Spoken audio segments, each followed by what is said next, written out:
Welcome back. I'm Kevin Locken with Mitchell Acoustical, and today we're talking about commercial door closers. We're here in the entry area of our office, and today we're going to go with a concealed closure. This happens to be a left-handed door, and so we don't, as soon as people come into our office area, we don't want them seeing a closure on a door. So we're going to hide it to the inside of this frame here so that when it opens, that's when it's exposed. For this installation, we'll be using a heavy-duty commercial door closure by Universal Hardware. We'll have a link to the exact model in the description.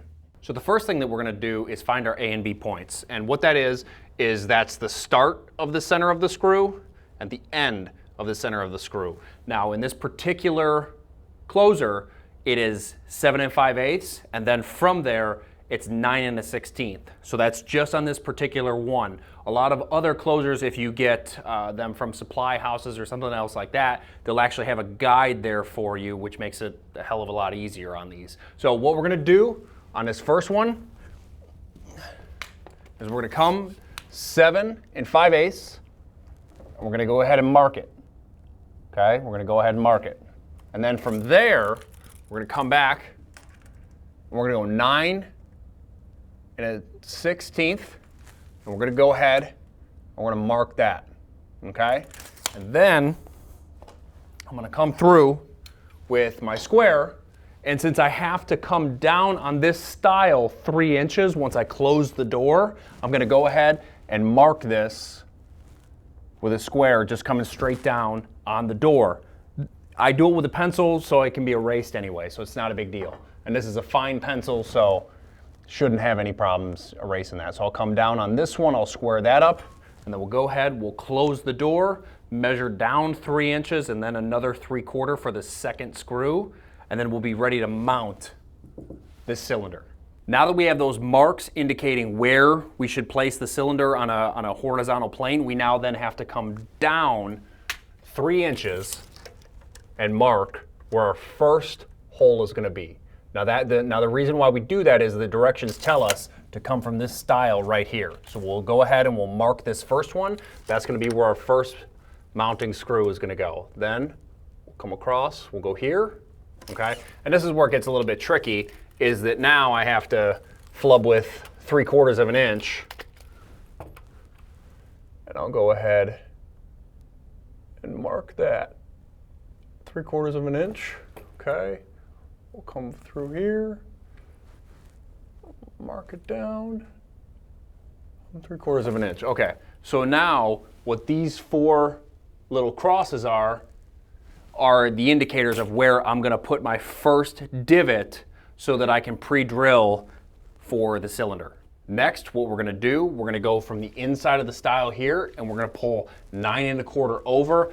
On this one, I'm actually going to use these 4 screws as a guide. There's another one here that says that this is like 2 5/8 and then 2 1/4. I'm just going to actually butt this into the door once I find my 9 1/4 and then go ahead and circle all these out.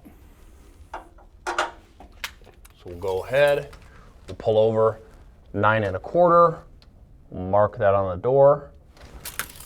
Then what I can do is take this mounting bracket, push it right on the door,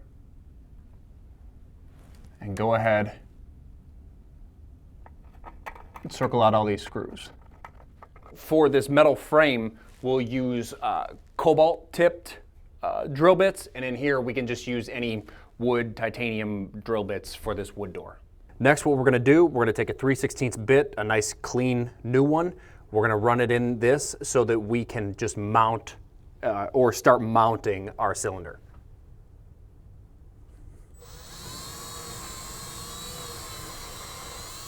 We don't need to go all the way deep, just at least get it started for those bigger screws.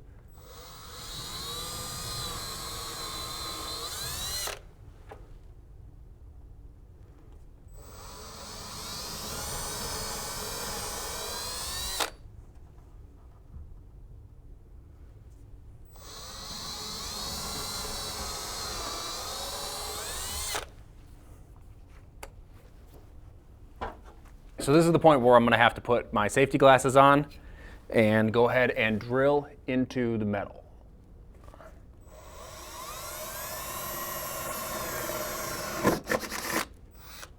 think I bent that bit.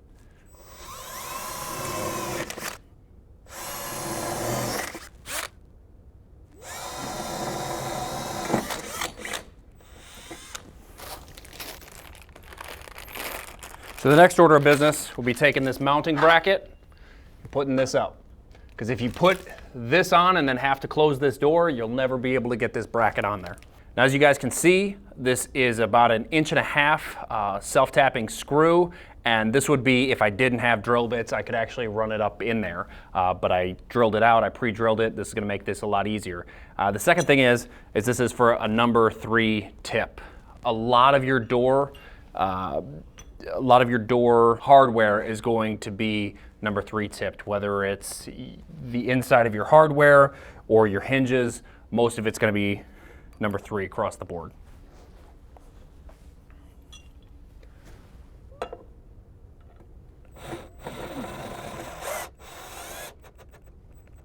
And you can always adjust it later, but that's why I used a 3/16 tip. It's because a lot of these are the same. So it makes it just a nice, easy transition.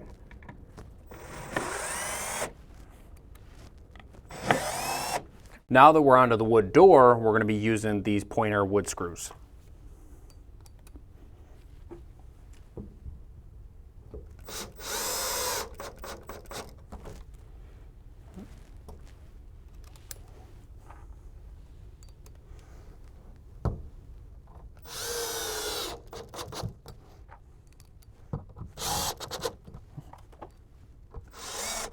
Okay. Now we're ready to put the swing arm on and finish this thing up. This swing arm in particular isn't already wound up, so there's a nut here at the bottom that you could take a wrench and you could just pry it back a little bit to wind up that arm, or you could take this on and put it at, it's not going to be a reverse angle, but it's going to be wound past the 90 of the door, past being parallel with it. So what I did is I wound it past that door and then cranked it. So now it's laying flush on the door. I brought out this arm to bring it about 1.5 inches off this door, and I'm going to go ahead and connect it. I'll then take this bolt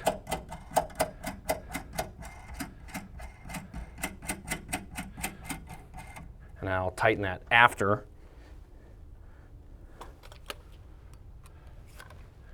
Screw this up under here so it's tight. Okay. Then I'll go ahead and open the door and do the exact same thing on the other side of the swing arm after putting that cap on. Then the last thing we have to go do is attach the rest of this swing arm to the actual contraption.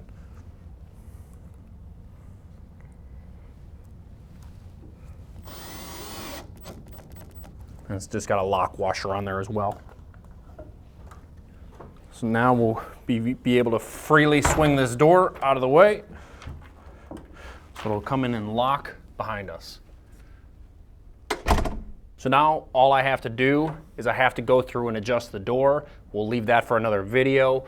Most of these are supposed to close within 7 seconds. This one is in about 3, I would say.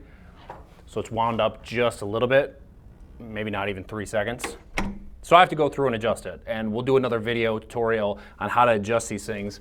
We've got a couple of springs up here and some adjustments over here. But in the meantime, don't forget to like and subscribe. We'll be bringing you guys more door videos in the future. Any comments, questions, go ahead and hit us up below, and we'll be more than happy to answer them for you. Have a good one.